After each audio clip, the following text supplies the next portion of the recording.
Hello बच्चों, let's start a new topic today. And इस topic में हम लोग क्या पढ़ेंगे? मोल कॉन्सेप्ट के बारे में पढ़ेंगे। तो इससे पहले जो लेक्चर था उसमें हम लोगों ने क्या क्या पढ़ लिया था, तो मोल कॉन्सेप्ट्स के बेसिक हम लोगों ने पढ़ लिए थे। तो मोल कॉन्सेप्ट में हम लोगों ने क्या क्या पढ़ लिया था? तो हम लोगों ने पढ़ लिया था, सबसे पहले दो चीजें पढ़े थे। पहला क्या था? तो पहला था एटॉमिक मास, और दूसरा क्या था?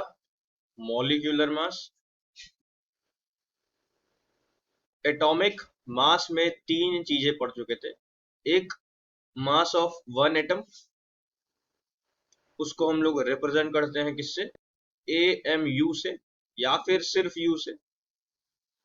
दूसरा दिया हुआ है रिलेटिव एटॉमिक मास, जिसकी यूनिट नहीं होती है, सिर्फ नंबर होता है। अगर ऑक्सीजन की बात की जाए, एग्जांपल ले ले, तो ये हो जाएगा 16U, ये हो जाएगा सिर्फ 16। और एक और सीखा था हम लोगों ने, मोलर मास। मोलर मास का मतलब होता है मास ऑफ वन मोल। कितना था? 16 ग्राम। बस ग्राम लगा दीजिए तो ये क्या हो जाएगा? एटॉमिक मास हो जाएगा। वो भी कौन सा? मोलर में, मोलर मास। मॉलिक्यूलर में भी सेम था, तीन। पहला था मास ऑफ वन मॉलिक्यूल, जिसको हम लोग क्या लिखते थे? यू के फॉर्म में। जैसे मान लीजिए H2O का लिखना है, तो ये हो जाएगा 18U। दूसरा क्या था? तो दूसरा था रिलेटिव मॉलिक्यूलर मास, जिसमें सिर्फ 18 आता। और तीसरा था मोलर मास, वही mass of one mole of H2O हो जाएगा। तो इसमें क्या लगाना पड़ेगा? 18 ग्राम लगाना पड़ेगा। अब चलिए इसी पर्टिकुलर कॉन्सेप्ट से आगे बढ़ते हैं और सीखते हैं कि मोल कॉन्सेप्ट क्या होता है। तो देखिए, अगर कोई टॉपिक दे कि व्हाट इज मोल, कि मोल क्या होता है, तो मोल एक ऐसी क्वांटिटी है जो हमको अमाउंट ऑफ सब्सटेंस के बारे में बताता है। तो लिख देंगे अमोल, अमोल ऐसे लिखते हैं, एग्जाम्पल हटाया जाए तो लिखेंगे Amol is a amount of substance. अब कितना अमाउंट ऑफ सब्सटेंस है? That contain entities. एंटिटीज मतलब एटम, मॉलिक्यूल, आयंस। कितने इनके पास है? Atom, molecule, ions. तो ये कितना है? ये है इज इक्वल्स टू 6.022 इंटू 10 का पावर 23। इसको बोलते हैं एवेगेद्रो नंबर, और इसको रिप्रेजेंट करते हैं किससे? Na से। तो एक मोल क्या दिखाता है? तो इतना नंबर दिखाता है। कितना? 6.022 इंटू 10 to the power 23। तो यहाँ पे देखिए, अगर मैं एग्जांपल से समझाऊं तो जैसे एक दर्जन में कितना होता है? वन दर्जन में कितना होता है? 12 एंटिटीज होती है। वैसे ही कोई पूछे कि वन मोल में कितनी एंटिटीज होंगी, कितना एटम होगा, कितना मॉलिक्यूल होगा, कितना आयंस होगा, यहाँ पे ये हो जाएगा 6.022 10 का पावर 23। ये हो गया मोल। अब मोल को हम लोग पढ़ते हैं तीन तरीके से, पहला, दूसरा और तीसरा। पहला होता है मोल इन टर्म्स ऑफ मास। किसके टर्म्स में? तो लिख लेंगे मोल इन टर्म्स ऑफ मास, मास के टर्म्स में। दूसरा आता है मोल इन टर्म्स ऑफ क्वांटिटी, और इसको हम लोग नंबर भी बोल सकते हैं, मोल इन टर्म्स ऑफ नंबर। और तीसरा है मोल इन टर्म्स ऑफ वॉल्यूम। और मोल इन टर्म्स ऑफ वॉल्यूम की खासियत ये है कि ये वैलिड है ओनली फॉर गैसेस। तो वैलिड ओनली फॉर गैसेस। कौन सा मोल? तो मोल इन टर्म्स ऑफ वॉल्यूम जो है वो सिर्फ वैलिड है किसके लिए? तो गैसेस के लिए। तो सबसे पहले हम सीखते हैं मोल इन टर्म्स ऑफ मास। तो हेडिंग लगाते हैं सबसे पहले, मोल इन टर्म्स ऑफ मास। तो मोल इन टर्म्स ऑफ मास में क्या होता है कि अभी हम लोगों ने सीखा था मोलर मास, मतलब वन मोल में कितना मास होता है किसी भी सब्सटेंस के पास। तो उसके मोलर मास के बराबर है कि नहीं। जैसे एग्जांपल दूं मैं कि 1 मोल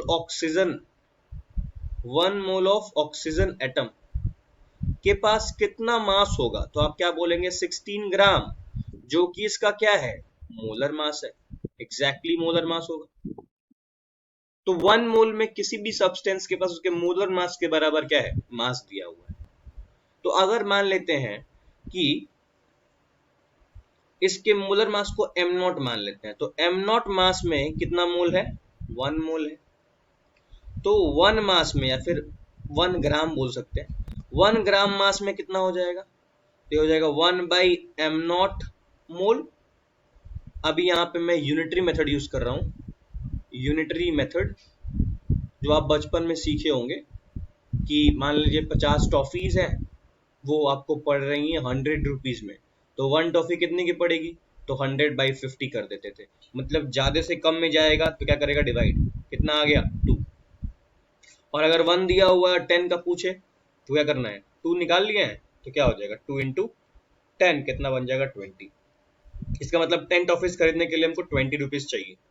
वैसे सिमिलरली यहाँ भी करना है कि जब m0 मतलब क्या माने हैं, m0 मतलब माने हैं molar mass. Molar mass m0 है तो कितना मोल है, 1 मोल है। तो 1 ग्राम लेंगे तो कितना हो जाएगा, तो 1/m0 हो जाएगा। तो अगर मान लीजिए कोई गिवन W है, W मतलब क्या है, गिवन मास, क्या लिया हूं, गिवन मास। मान लीजिए गिवन मास मेरे पास कुछ दिया हुआ है, उसमें पूछो कि मोल कितना है, तो क्या करेंगे आप, वन 1 ग्राम में जितना मोल निकाला था उसको W से मल्टीप्लाई कर देंगे, तो ये क्या हो जाएगा W/m0, और यही क्या हो जाएगा, मोल के बराबर हो जाएगा। इसका मतलब हम लोगों ने क्या सीखा कि अगर नंबर ऑफ मोल पूछे और कुछ वेट दिया हो तो कितना हो जाएगा answer, weight by molar mass, या फिर given mass by molar mass. तो नंबर ऑफ मोल पूछे तो क्या हो जाएगा answer, given mass divide by molar mass.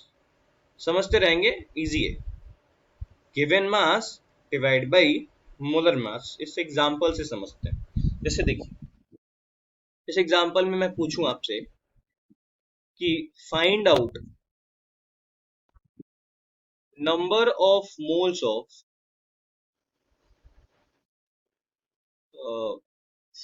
number of moles of CO2 in 44 gram of CO2। मतलब हमको नंबर ऑफ मोल बताना है 44 ग्राम ऑफ CO2 में। तो यहाँ पे पहले ही क्वेश्चन में दे रखा है 44 ग्राम, इसका मतलब ये गिवन मास है, W है। तो गिवन मास कितना दिया हुआ है, तो ये दिया हुआ है 44 ग्राम। सबसे पहले मोलर मास निकाल लीजिए। मोलर मास कैसे निकालते हैं, तो मॉलिक्यूलर मास जैसे आप निकाल रहे थे वैसे निकाल लीजिए। तो मॉलिक्यूलर मास निकालेंगे तो कितना आएगा, तो कार्बन का होता है 12 और 2 हो गया ऑक्सीजन का, तो 2 इंटू 16, तो कितना होगा 12 + 32, दैट इज इक्वल्स टू 44 ग्राम। ग्राम लगा दिया तो क्या बन गया, ये बन गया मोलर मास। बताया था मैंने, ग्राम लगा देंगे तो क्या बन जाएगा, मोलर मास। तो ये 44 ग्राम क्या है, इसका मोलर मास भी है। और नंबर ऑफ मोल क्या होता है, given mass divide by molar mass. तो गिवन मास इज 44 एंड ये भी 44, दोनों ही 44 ग्राम है, तो कैंसिल होकर कितना हो जाएगा, 1 मोल हो जाएगा। इसका मतलब नंबर ऑफ मोल कितना आ गया हमारे पास, 1 मोल आ गया। बहुत ही सिंपल है। वैसे ही नेक्स्ट क्वेश्चन पूछे, find out number of moles in 48 gram of O2। तो हमको नंबर ऑफ मोल निकालना है किसका, O2 का, इन 48 ग्राम ऑफ O2। तो सबसे पहला हम लोग सोल्यूशन यहाँ पे पुट करेंगे और हम लोग को दिख रहा है कि गिवन वेट कितना है, गिवन वेट दिया है 48 ग्राम, और मोलर मास कितना हो जाएगा O2 का, तो एक O का कितना होता है 16, तो 2 O का कितना हो जाएगा 16 + 16 या फिर 2 × 16, 32 ग्राम हो जाएगा। तो नंबर ऑफ मोल क्या होता है, given weight divide by molar mass. Given weight कितना है 48 डिवाइड बाई 32, कितना हो जाएगा आंसर, 16 3 जा 48, 16 2 32, 3/2, मतलब आंसर आ गया 1.5 मोल्स। तो आई होप आपको ये नंबर ऑफ मोल निकालना आ गया होगा इस पर्टिकुलर क्वेश्चन देख के। अब क्वेश्चन ये भी बोल सकता है फाइंड द मास ऑफ, क्या ले ले, H2O in 4.5 moles of it, लिख लेंगे 4.5 मोल्स ऑफ इट, मतलब 4.5 मोल ऑफ H2O में हमको बताना है उसका मास कितना होगा। तो मास कितना होगा सिंपल देखिए, तो अभी हम लोगों ने सीखा था number of mole equal to क्या होता है, given weight divide by molar mass. तो यहाँ इस क्वेश्चन में क्या पूछ दिया है, वेट ही पूछ दिया है। तो वेट निकालेंगे तो क्या हो जाएगा, नंबर ऑफ मोल को मोलर मास से मल्टीप्लाई करना पड़ेगा, इसको इधर भेजना पड़ेगा। तो नंबर ऑफ मोल कितना दे रखा है 4.5 और मोलर मास कितना होता है H2O का, तो H2O का कितना हो जाएगा 2 into H plus 1 into O, तो ये हो जाएगा 2 into 1 plus 1 into 16 that is equals to 18, और ग्राम लगा देंगे तो क्या बन जाएगा, ये बन जाएगा मोलर मास। ये हो जाएगा 4.5 इंटू 18 कितना आ जाएगा, तो मल्टीप्लाई कर लीजिए 18 इंटू 4.5, ये हो जाएगा 8 5 जा 44 कैरी 5 1 जा 5 9 8 4 जा 32 3 कैरी 4 1 जा 4 और ये 3 7, तो यहाँ पे 0 1 8, तो 81.0 आंसर आ जाएगा। ये हो जाएगा 81.0 ग्राम, तो 81 ग्राम क्या हो जाएगा यहाँ पे गिवन मास हो जाएगा। तो हम लोगों ने अभी इस पर्टिकुलर वीडियो में क्या क्या सीखा, तो देखिए हम लोग ने सीखा मोल इन टर्म्स ऑफ मास, तो लिख लेंगे मोल इन टर्म्स ऑफ मास सीखा। इसमें हम लोगों ने क्या सीखा, पहला पॉइंट कि 1 मोल में क्या होता है, 1 मोल में किसी भी सब्सटेंस के मोलर मास के बराबर उसके पास मास होता है, और अगर कोई गिवन वेट दिया हुआ है W, ये गिवन मास या गिवन वेट या गिवन मास दिया हुआ है, और क्या पूछे कि इसमें नंबर ऑफ मोल कितना होगा, तो आप क्या करेंगे, नंबर ऑफ मोल निकालने के लिए W बाई एम नॉट कर देंगे, मतलब गिवन मास को मोलर मास से डिवाइड कर देंगे। और तीसरा पॉइंट ये है कि अगर नंबर ऑफ मोल दिया हो, नंबर ऑफ मोल दिया हो और पूछे कि W कितना होगा, तो आप क्या करेंगे, W निकालने के लिए क्या करेंगे, नंबर ऑफ मोल को मोलर मास से मल्टीप्लाई कर देंगे। तो ये 3 चीजें आपको इस वीडियो में सीखने को मिली हैं, और मैं आपको शॉर्ट ट्रिक बता सकता हूँ क्या होता है कि अगर नंबर ऑफ मोल दिया हो और ये W मतलब गिवन मास पूछे, मान लीजिए नंबर ऑफ मोल दिया हो क्वेश्चन में और वेट पूछे, तो आप क्या करेंगे, मल्टीप्लाई करेंगे मोलर मास से। और अगर वेट दिया हो और क्या पूछे, नंबर ऑफ मोल पूछे, तब क्या करेंगे, डिवाइड करेंगे किससे, मोलर मास से।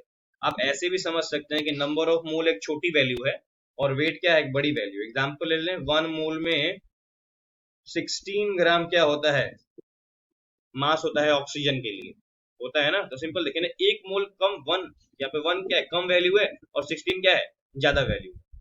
तो कभी भी आप नंबर ऑफ मोल दिया हो और कहाँ जाए वेट, तो कम कम वैल्यू से जब आपको ज्यादा वैल्यू में जाना है तो आप क्या करेंगे, मल्टीप्लाई, और ज्यादा से जब कहाँ आना है, कम में आना है, तो आप क्या करेंगे, डिवाइड। ऐसे अपने दिमाग में फिट कर लीजिए।